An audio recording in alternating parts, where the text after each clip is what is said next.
doma. Je to fantastické, my sme 2 roky po sebe tu boli smutní, keď naši fanúšikovia sa museli pozerať, ako oslavuje niekto iný a všetci sme verili, že konečne si to užívajú oni a som rád, že to môžeme doprieť.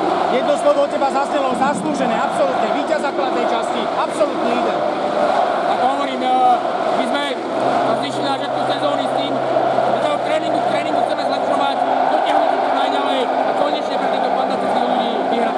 Ďakujem a gratulujem. Aké sú tie emócie, Vlado? Emócie sú fantastické, ako hovorím. Je to niečo úžasné, títo ľudia, ktorí nás posledné roky povzbudzovali a ktorí stáli za nami, ktorí museli dvakrát po sebe prehltnúť horkú pilulku s tým, že sme to dvakrát po sebe prehrali v finále.